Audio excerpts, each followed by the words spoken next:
સાહેબ, વડોદરા સાહેબ, રાજદૂત કંપની વાળાને ખબર નહોતી કે આપણે રાજદૂત કંપનીનું મોટરસાયકલ બનાવશું, એમાં માણા ટોપી ફેરવશે. પેલા એને પેટ્રોલની ટોપી હુંઘાડે, થોડુંક હાલતું થાય, પછી ઘાસલેટનો કાક ઓન કરે. આ બધી આટા વગરની કપલી.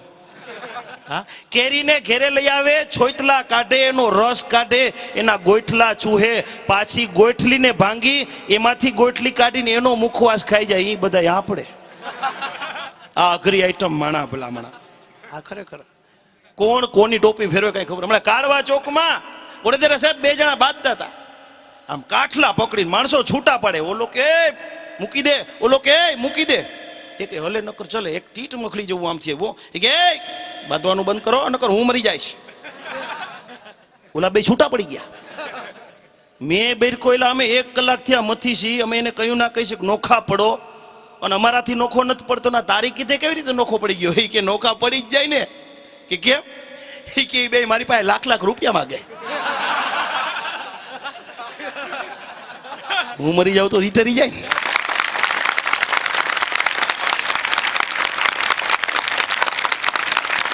કોણ કોનું કરી નાખે કઈ ખબર નથી પડતી. અઘરામ અઘરી આઈટમ માણા. જુનાગઢનો તમને દાખલો દો. ગામડાનો માણસ ભણે ઓછું, ગણે જાજુ. આપણે બધા ભણીને ગણી કાંઈ નક્કી નહીં, પણ ગામડાનો માણસ છે ને ભણે ઓછું, ગણે જાજુ. ગામડાનો એક માણા ફરતો ફરતો ફરતો ફરતો જુનાગઢની આવ્યો, અંદર આવ્યો. જુનાગઢની બજારમાં માંડ્યો શક્કર વકર ડોકા કરવા, એને કાંઈ ખબર નહીં. એને તો પહેલી વખત સિટી જોયેલું. બધી દુકાનોમાં માંડ્યો આટા મારો. એક વાણની દુકાનમાં ઘરી ગયો. વાણની દુકાનમાં ઘરી ગયો તો અંદર માંડ્યું ટાઢું ટાઢું લાગવા. ઓલા વાણંદને પૂછ્યું કે તમારી દુકાનમાં ટાઢું ટાઢું હોય? તો કે ભલા વાણા એર કન્ડિશન દુકાન છે. કે એમ? આમાં દાઢી કરાવવી હોય તો? એ કે 100 રૂપિયા થાય. ગામડાનો માણા ખીચામાં 5 રૂપિયા. એર કન્ડિશન દુકાન ઠપકાઈને 5માં થાય, 100માં થાય. ખુરચીમાં ગોઠવાઈ ગયો. દાઢી કરતા કરતા વાણંદે પૂછ્યું, એ કે વાળ કાપી નાખી તો? કે વાળ કાપવાનું શું લ્યો? 100 રૂપિયા. ઠપકાય 200માં થાય, 5માં થાય. હવે ખીચામાં ખાલી 5 જ રૂપિયા. વાળ કાપતા કાપતા વાણંદે પૂછ્યું, એ કે શેમ્પૂથી માથું ધોઈ નાખી તો? હું લ્યો? 100 રૂપિયા. ઠપકાય 300માં થાય, 5માં થાય.